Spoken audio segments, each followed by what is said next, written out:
I think I think humans should have shells like crabs. You know, like hermit crabs. Humans should have shells like hermit crabs because it's cool. You know, and you could just keep it's like a backpack, but it's also defense. Could stop someone from.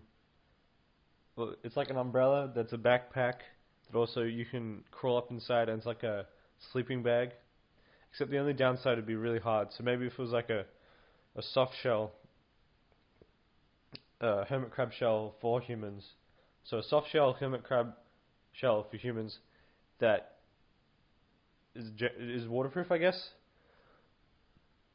And so yeah, it's like an umbrella, and maybe you could have like a solar panel on it, maybe, and that could charge like an outlet. You could charge your phone. Maybe you have a TV in there. Um, it'd be cool if it was on wheels. Maybe you could uh, maybe put wheels on it. I guess you'd have to have a steering wheel in there or some sort of control mechanism.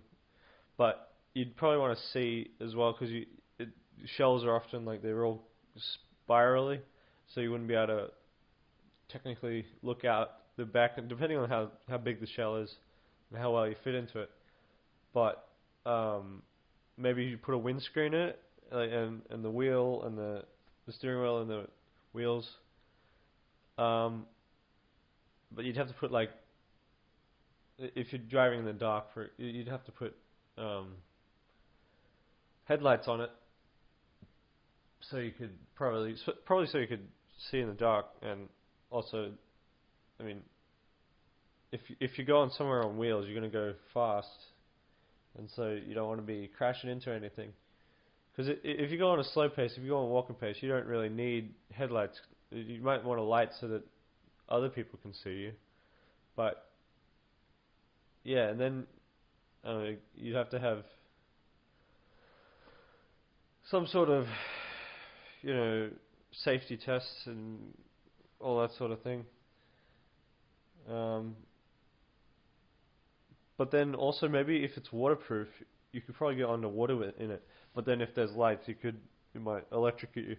But you'd have that. I reckon it would be a really cool thing if you could go underwater in the shell with wheels, steering wheel, windscreen, and lights.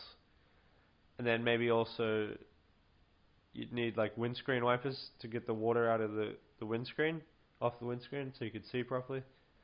Although underwater you need the windscreen wipers to get the air off the windscreen because